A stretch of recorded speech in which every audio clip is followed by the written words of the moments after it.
Yo, what's going on? This is Micah from Brooklyn, New York, and we're going to be talking about how to start as a beatbox looper with the RC-505 MK2. So yeah, you're probably on this video because you're just wondering exactly how to start, what gear to get, what direction to kind of head to, or you're probably even getting a new loop station for Christmas or your birthday. Who knows? But yeah, man. Overall, I'm gonna be showing you 3 tips to start as a beatbox looper with the RC-505 MK2. Feel me? All right, gang. Peep this. Tip number 1: purchase all your necessary loop gear. And what I mean by that is you're going to need a variety of different kinds of loop gear in order to actually start looping efficiently. And yeah, I'm going to tell you exactly what those things are. So, of course, the first thing that you're going to need is a loop station. How can you loop without a loop station? Whether you get in the MK2, MK1, Boss RC 500, or whatever, you're going to need a loop station to loop. All right. But we're specializing on the MK2 right now. So you're just going to need a Boss MK2 loop station. The next thing that you're going to need is a microphone. So yeah, I currently use the Sennheiser E945. It's the mic that's currently right in front of me right now. And it hasn't failed me since. It's a really nice microphone. I highly recommend it. I started off on the Sennheiser E935, which is a little bit more budget friendly. But in terms of like wear and tear, it might like tear down a little bit quicker and the response may not be as snappy as the E945, but it's still a really nice microphone to start off with, especially if you're going to be starting off with looping. You could also get a AKG D5 or even a Shure.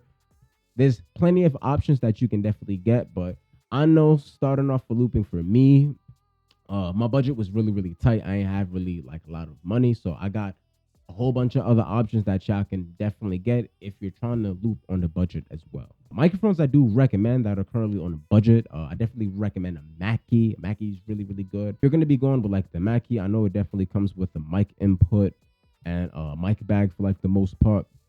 And it is probably the most budget friendly microphone that you can get for starting off. So I highly recommend that if you're trying to loop on like a tight budget. It's very like cheap from like I think it's 20 to 25 bucks for like the most part. It's really nice as long as you know how to EQ like all of your stuff, make things sound clean, understand your compression. You can honestly turn that microphone into a very high quality microphone as long as you can understand how the loop station works, how EQ works, and all that kind of stuff. So next thing that you're gonna need is headphone. I just got the Beatty Dynamics DT 770 Pros 80 OHM. Like they're really nice for like the most part. I've been using it for like about a week. I got them for as a birthday present from like my partner, and they're really good.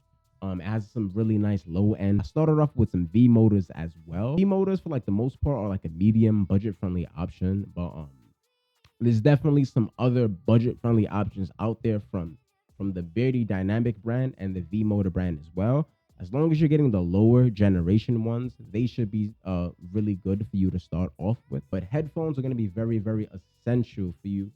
My hand got stuck in the whole shit. But yeah, headphones is going to be very essential for how you're starting off your loop journey, because as soon as you're starting to get into the loop station, you're learning how to mix, learning on what sounds right, what levels are right, and all those kinds of things, just the basics. Having a good pair of headphones are going to be able to train your ears in a fashion where you're able to detect frequencies and understand what sounds good and what doesn't sound very good. And if you're just using some like cheap AirPods, you're definitely not going to pick up on a lot of that low end that you're going to need to make your music very high quality. But I recommend the Beatty Dynamics, the V Motors, all those kinds of things. There's going to be a whole bunch of options in the description, a whole lot of budget friendly options. If you're just going to be going for them, like I said, I recommend just getting the lower generation ones of these two brands, and they're going to hold you down. So the next thing that you're going to need on your list is the XLR cable. All right, so pretty much what the XLR cable is what's allowing me to connect the mic to the loop station that's right behind me. And that's just pretty much making that connection so you're able to input your sounds from the mic into the loop station. You cannot use your mic without an XLR cable, right? Especially if you're not like a musician, you're not into music, you're just first starting to like get into loop station or music, anything like that. That is going to be a very essential piece of equipment that you have. And getting a good brand is also going to be essential. because these things tend to break very quickly. I just put a link into the description for the brand that I currently use. I got mine. I don't remember the current brand for right now, but I just got it from Guitar Center. It's been working out very, very well. It's a very long XLR cable. I had it for a few months now, and it's been doing very, very well. But let me know how it goes. It's very budget friendly because sometimes XLR cables could come up to over 25 plus. I think I got mine for about $12 or $15, anywhere around that. But it's very budget friendly.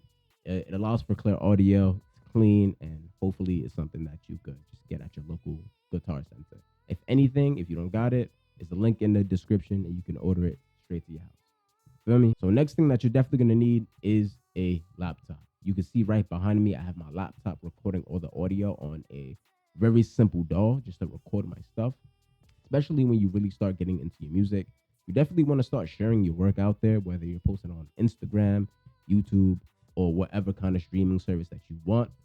Um, Having a laptop and also having a USB cable is going to be very essential for you to just connect your devices to your laptop, so you're just able to record and just have simple ways just to connect your loop station to your computer. Maybe even go on Discord to like show anybody.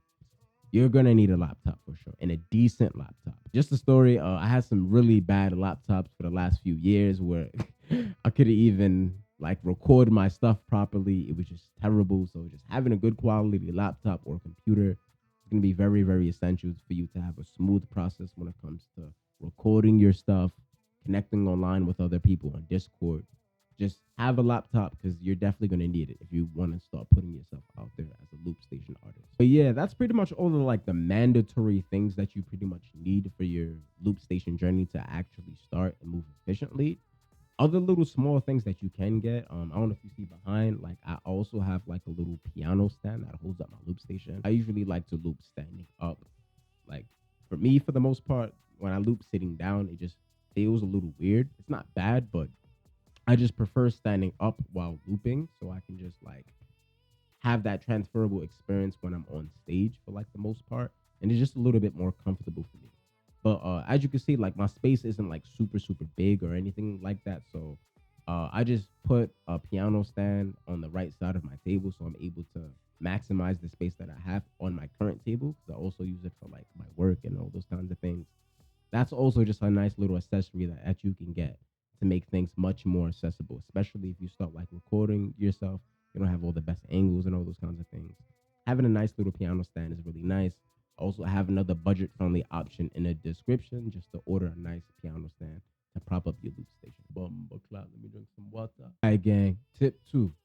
You need to practice these beatbox basics or have your beatbox basics locked down. First sound is going to be your inward kick. You usually use those for like when you're using kicks when it comes to loop station. Like the inward kick is the most used kick that we use as loopers. If you could do the outward kick, which is that's totally fine.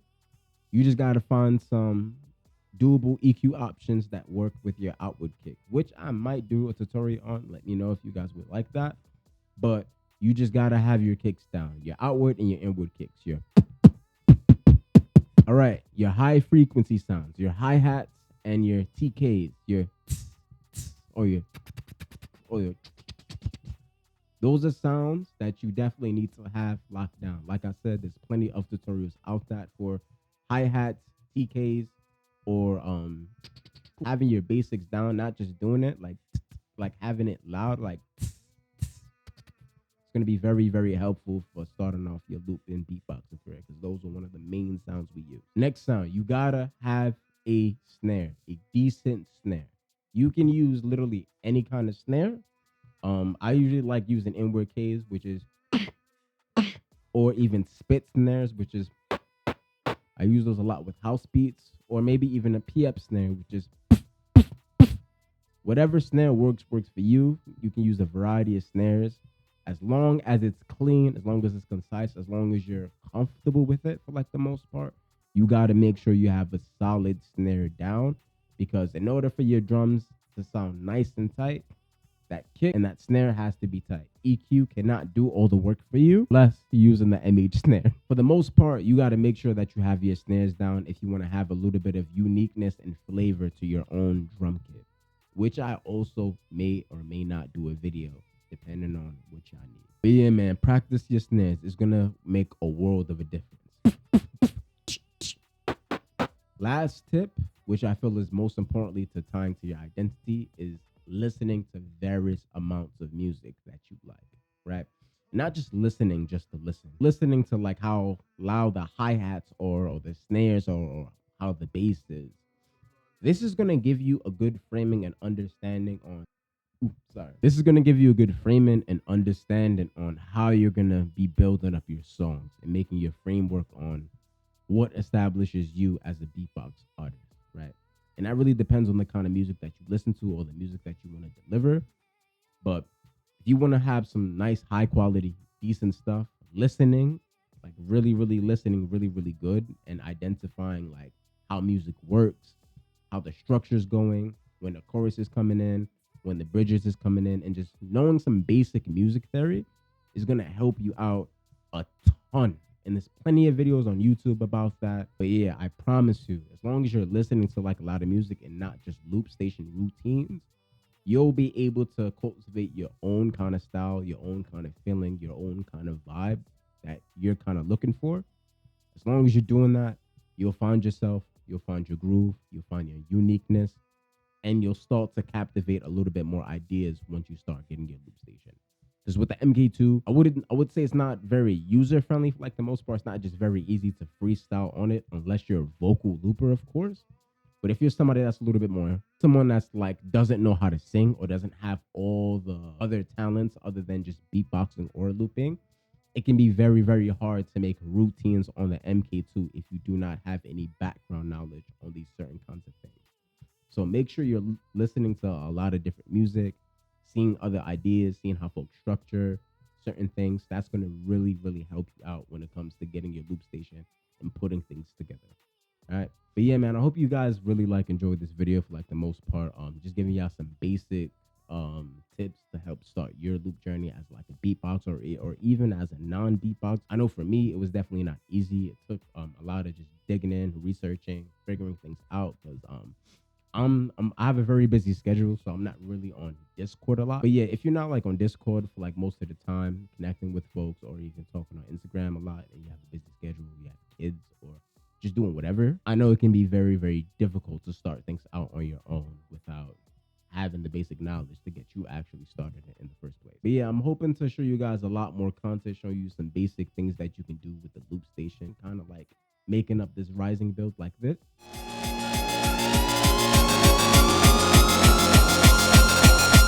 Maybe even making a nice punchy rhythm beat like this.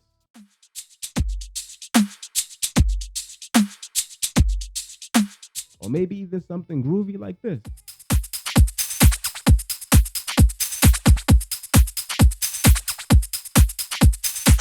But yeah, man, I'm just hoping to show y'all some things on the MK2, having after using it for a year and a half, just to help you out with your journey, learn a few things here and there, hopefully make it transferable to things that you would like to do in the loop station as yourself, and just, you know, find ways to just be as creative as possible. So yeah, stay tuned. I'm hoping to really get a lot more content out for y'all. See what's up. Comment anything that you would like to see from me. If there's specific things that you would kind of want to learn, I do not mind, because we're just going to keep things very basic, get things started, and get your gears moving in your creative brain so you can be the best looper that you can be and the most creative looper that you can be. But let me know what you guys would like to see. I'll consider it, write some things down, and we'll see what's up. But yeah, man, that's really all I got for y'all. Hopefully y'all really enjoyed the video, and I'm gonna catch y'all up in the next one. Y'all be easy and y'all stay humble.